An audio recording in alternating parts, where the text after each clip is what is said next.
রাধে কৃষ্ণ বন্ধুরা, কেমন আছেন আপনারা? আশা করি সবাই ভালো আছেন। আজকে আবার একটা নতুন ভিডিও নিয়ে হাজির হয়ে গেছি। ভিডিওটি শেষ অবধি দেখার অনুরোধ রইল। আজকের গল্প রবীন্দ্রনাথ ঠাকুরের ভাইফোঁটা। গল্পটি 4টি পর্বে পাঠ করব। আজ প্রথম পর্ব। শ্রাবণ মাসটা আজ যেন এক রাত্রে একেবারে দেউলে হইয়া গেছে। সমস্ত আকাশে কোথাও একটা ছেঁড়া মেঘের টুকরাও নাই। আশ্চর্য এই যে আমার সকালটা আজ এমন করিয়া কাটিতেছে। আমার বাগানের মেহেদি বেড়ার প্রান্তে শিশির গাছের পাতাগুলা ঝলমল করিয়া উঠিতেছে। আমি তাহা তাকাইয়া দেখিতেছি।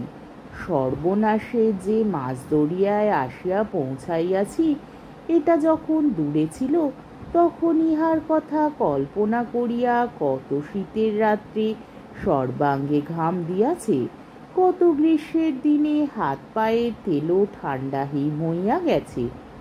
কিন্তু আজ সমস্ত ভয় ভাবনা হইতে এমনই ছুটি পাইয়াছি যে ওই যে আতা গাছের ডালে একটা গিরগিটি স্থির হইয়া শিকার লক্ষ্য করিতেছে, সেটার দিকেও আমার চোখ রহিয়াছে।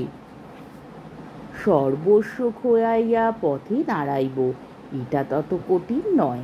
কিন্তু আমাদের বংশে যে সততার খ্যাতি আজ 3 পুরুষ চলিয়া আসিয়াছে, সেটা আমারই জীবনের ওপর আচার খাইয়া চুরমার হইতে চলিল।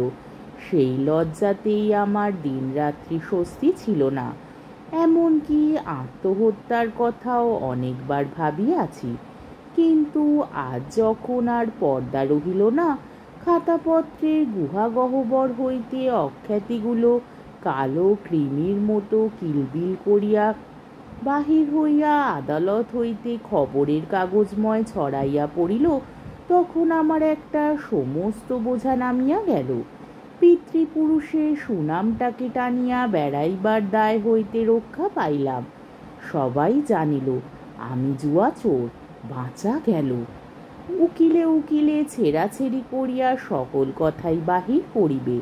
কেবল সকলের চেয়ে বড় কলঙ্কের কথাটা আদালতে প্রকাশ হইবার সম্ভাবনা নাই, কারণ স্বয়ং ধর্ম ছাড়া তার আর কোনো ফরিয়াদি অবশিষ্ট নাই। এই জন্য সেইটে প্রকাশ করিয়া দিব বলিয়াই আজ কলম ধরিলাম। আমার পিতামহ উদ্ভব দত্ত তার প্রভুবংশকে বিপদের দিনে নিজের সম্পত্তি দিয়া রক্ষা করিয়াছেন। সেই হইতে আমাদের দারিদ্রই অন্য লোকের ধনের চেয়ে মাথা উঁচু করিয়াছে। আমার পিতা সনাতন দত্ত ডিরোজিওর ছাত্র। মদের সম্বন্ধে তার যেমন অদ্ভুত নেশা ছিল, সত্যের সম্বন্ধে ততোধিক। মা আমাদের একদিন নাপিত ভায়ার গল্প বলিয়াছিলেন। শুনিয়া পরদিন হইতে সন্ধ্যার পর আমাদের বাড়ির ভিতরে যাওয়া তিনি একেবারে বন্ধ করিয়া দিলেন। বাইরে পরিবার ঘরে শুইতাম। সেখানে দেয়াল জুড়িয়া ম্যাপগুলা সত্য কথা বলিত, তেপান্তর মাঠের খবর দিত না, এবং 7 সমুদ্র 13 নদীর গল্পটাকে ফাঁসি কাটে ঝুলাইয়া রাখিত। সততা সম্বন্ধেও তার সূচিবায়ু প্রবল ছিল। আমাদের জবাবদিহির অন্ত ছিল না। একদিন একজন হকার দাদাকে কিছু জিনিস বেচিয়াছিল। তারই কোনো একটা মোড়কের একখানা দড়ি লইয়া খেলা করিতেছিলাম। বাবার হুকুমে সেই দড়ি হকারকে ফিরাইয়া দিবার জন্য রাস্তায় আমাকে ছুটিতে হইয়াছিল। আমরা সাধুতার জেলখানায় সততার লোহার বেড়ি পড়িয়া মানুষ। মানুষ বলিলে একটু বেশি বলা হয়। আমরা ছাড়া আর সকলেই মানুষ। কেবল আমরা মানুষের দৃষ্টান্ত স্থল। আমাদের খেলা ছিল কঠিন, ঠাট্টা বন্ধ, গল্প নীরস, বাক্য স্বল্প, হাসি সংযত, ব্যবহার নিখুঁত। ইহাতে বাল্যলীলায় মস্ত যে একটা ফাঁক পড়িয়াছিল, লোকের প্রশংসায় সেটা ভর্তি হইত। আমাদের মাস্টার হইতে মুদি পর্যন্ত সকলেই স্বীকার করিত দত্তবাড়ির ছেলেরা সত্যযুগ হইতে হঠাৎ পথ ভুলিয়া আসিয়াছে। পাথর দিয়া নিরেট করিয়া বাঁধানো রাস্তাতেও একটু ফাঁক পাইলেই প্রকৃতি তার মধ্য হইতে আপনার প্রাণশক্তি সবুজ জয় পতাকা তুলিয়া বসে। আমার নবীন জীবনে সকল তিথি একাদশী হইয়া উঠিয়াছিল, কিন্তু উহারই মধ্যে উপবাসের একটা কোন ফাঁকে আমি একটুখানি সুধার স্বাদ পাইয়াছিলাম। যে কয়জনের ঘরে আমাদের যাওয়া আসায় বাঁধা ছিল না, তার মধ্যে একজন ছিলেন অখিল বাবু। তিনি ব্রাহ্ম সমাজের লোক। বাবা তাকে বিশ্বাস করিতেন। তার মেয়ে ছিল অনুসূয়া, আমার চেয়ে 6 বছরের ছোট। আমি তার শাসনকর্তার পদ লইয়াছিলাম। তার শিশু মুখের সেই ঘন কালো চোখের পল্লব আমার মনে পড়ে। সেই পল্লবের ছায়াতে এই পৃথিবীর আলোর সমস্ত প্রখরতা তার চোখে যেন কোমল হইয়া আসিয়াছিল। কি স্নিগ্ধ করিয়াই সে মুখের দিকে চাহিত। পিঠের ওপর দুলিতেছে তার সেই বেণীটি, সেও আমার মনে পড়ে। আর মনে পড়ে সেই দুইখানি হাত। কেন জানি না, তার মধ্যে বড় একটি করুণা ছিল। সে যেন পথে চলিতে আর কারুর হাত ধরিতে চায়। তার সেই কচি আঙুলগুলি যেন সম্পূর্ণ বিশ্বাস করিয়া কার মুঠায় ধরার জন্য সে পথ চাহিয়া আছে। ঠিক সেদিন এমন করিয়া তাকে দেখিতে পাইয়াছিলাম।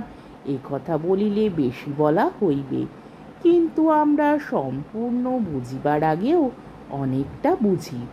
অগোচরে মনের মধ্যে অনেক ছবি আঁকা হইয়া যায়। হঠাৎ একদিন কোনো এক দিক হইতে আলো পড়িলে সেগুলো চোখে পড়ে। অনুর মনের দরজায় কড়া পাহারা ছিল না।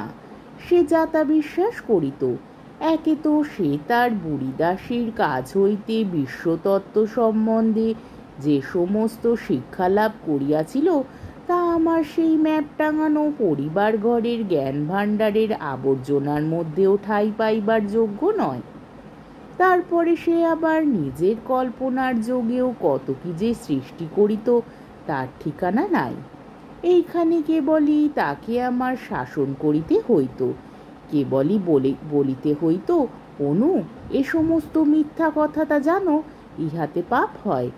শুনিয়া অনুর 2 চোখে কালো পল্লবের ছায়ার উপর আবার একটা ভয়ের ছায়া পড়িত। অনু যখন তার ছোট বোনের কান্না থামাইবার জন্য কত কি বাজে কথা বলিত, তাকে ভুলাইয়া দুধ খাওয়াইবার সময় যেখানে পাখি নাই সেখানেও পাখি আছে বলিয়া উচ্চস্বরে উড়ো খবর দিবার চেষ্টা করিত, আমি তাকে ভয়ঙ্কর গম্ভীর হইয়া সাবধান করিয়া দিয়াছি। বলিয়াছি, উহাকে যে মিথ্যা বলিতেছ, পরমেশ্বর সমস্ত শুনিতেছেন। এখনই তার কাছে তোমার মাপ চাওয়া উচিত। এমনি করিয়া আমি তাকে যত শাসন করিয়াছি, সে আমার শাসন মানিয়াছে। সে নিজেকে যতই অপরাধী মনে করিত, আমি ততই খুশি হইতাম। কড়া শাসনে মানুষের ভালো করিবার সুযোগ পাইলে নিজে যে অনেক শাসনে ভালো হইয়াছি, সেটার একটা দাম ফিরিয়া পাওয়া যায়। অনু আমাকে নিজের এবং পৃথিবীর অধিকাংশের তুলনায় অদ্ভুত ভালো বলিয়া জানিত। ক্রমে বয়স বাড়িয়াছে, স্কুল হইতে কলেজে গিয়াছি। অখিলবাবুর স্ত্রী মনে মনে ইচ্ছা ছিল আমার মতো ভালো ছেলের সঙ্গে অনুর বিবাহ দেন। আমারও মনে এটাই ছিল। কোনো কন্যার পিতার চোখ এড়াইবার মতো ছেলে আমি নই। কিন্তু একদিন শুনিলাম বিএল পাশ করা একটি টাটকা মুন্সেফের সঙ্গে অনুর সম্বন্ধ পাকা হইয়াছে। আমরা গরিব, আমি তো জানিতাম সেইটেই আমাদের দাম বাড়াইয়াছে, কিন্তু কন্যার পিতার হিসাবের প্রণালী স্বতন্ত্র। বিসর্জনে প্রতিমা ডুবিল। একেবারে জীবনের কোন আড়ালে সে পড়িয়া গেল। শিশুকাল হইতে যে আমার সকলের চেয়ে পরিচিত, সে একদিনের মধ্যেই 1000 লক্ষ অপরিচিত মানুষের সমুদ্রের মধ্যে তলাইয়া গেল। সেদিন মনে যে কি বাজিল তাহা মনই জানে, কিন্তু বিসর্জনের পরেও কি চিনিয়াছিলাম সে আমার দেবীর প্রতিমা? তা নয়, অভিমান সেদিন ঘা খাইয়া আরো ঢেউ খেলাইয়া উঠিয়াছিল। অনুকে তো চিরকাল ছোট করিয়াই দেখিয়া আসিয়াছি, সেদিন আমার যোগ্যতার তুলনায় তাকে আরো ছোট করিয়া দেখিলাম। আমার শ্রেষ্ঠতার যে পূজা হইল না, সেদিন এইটেই সংসারে সকলের চেয়ে বড় অকল্যাণ বলিয়া জানিয়াছি। যাক, এটা বোঝা গেল সংসারে শুধু সৎ হইয়া কোনো লাভ নাই। পণ করিলাম এমন টাকা করিব যে একদিন অখিলবাবুকে বলিতে হইবে বড় ঠকান ঠকিয়াছি। খুব কষিয়া কাজের লোক হইবার জোগাড় করিলাম। কাজের লোক হইবার সবচেয়ে বড় সরঞ্জাম নিজের পরে অগাধ বিশ্বাস। সে পক্ষে আমার কোনোদিন কোনো কমতি ছিল না। এ জিনিসটা ছোঁয়াচে যে নিজেকে বিশ্বাস করে, অধিকাংশ লোকেই তাকে বিশ্বাস করে। কেজো বুদ্ধিটা যে আমার স্বাভাবিক এবং অসাধারণ সেটা সকলেই মানিয়া লইতে লাগিল। কেজো সাহিত্যের বই এবং কাগজে আমার সেলফ এবং টেবিল ভরিয়া উঠিল। বাড়ি মেরামত, ইলেকট্রিক আলো, পাখার কৌশল, কোন জিনিসের কত দর, বাজার দর ওঠা পড়ার গুঁড়ো তত্ত্ব, এক্সচেঞ্জের রহস্য, প্ল্যান, এস্টিমেট প্রভৃতি বিদ্যায় আসর জমাইবার মতো ওস্তাদি আমি একরকম মারিয়া লইয়াছিলাম। কিন্তু অহরহ কাজের কথা বলি, অথচ কিছুতে কোনো কাজেই নামি না। এমনভাবে অনেক দিন কাটিল। আমার ভক্তরা যখনই আমাকে কোনো একটা স্বদেশি কোম্পানিতে যোগ দিবার প্রস্তাব করিত, আমি বুঝাইয়া দিতাম যতগুলো কারবার চলিতেছে কোনোটার কাজের ধারা বিশুদ্ধ নহে, সকলেরই মধ্যে গলদ বিস্তর। তাছাড়া সততা বাঁচাইয়া চলিতে হইলে ওদের কাছে ঘেঁষিবার জো নাই। সততার লাগামে একটু আধটু ঢিল না দিলে ব্যবসা চলে না, এমন কথা আমার কোনো বন্ধু বলাতে তার সঙ্গে আমার ছাড়াছাড়ি হইয়া গেছে।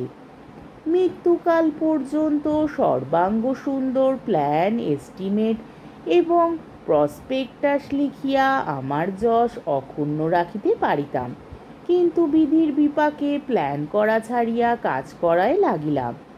এক তো পিতার মৃত্যু হওয়াতে আমার ঘাড়েই সংসারের দায় চাপিল, তারপরে আর এক উপসর্গ আসিয়া জুটিল, সে কথাও বলিতেছি।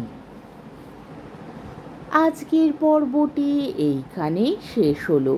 আমার ভিডিওটি যদি আপনাদের ভালো লেগে থাকে তাহলে আমাকে কমেন্টের মাধ্যমে আপনাদের মূল্যবান মতামত অবশ্যই জানাবেন এবং আমার ভিডিওটিকে লাইক ও শেয়ার করার ও আমার চ্যানেলটিকে সাবস্ক্রাইব করারও অনুরোধ রইল। তাহলে আজকের ভিডিওটা এই অবধি। পরের দিন আবার এই গল্পেরই দ্বিতীয় পর্ব নিয়ে হাজির হয়ে যাব। ততক্ষণ পর্যন্ত আপনারা সবাই ভালো থাকবেন, সুস্থ থাকবেন, সাবধানে থাকবেন এবং আমার ভিডিওটি দেখতে থাকবেন। তাহলে আজকে আসি। রাধে কৃষ্ণ।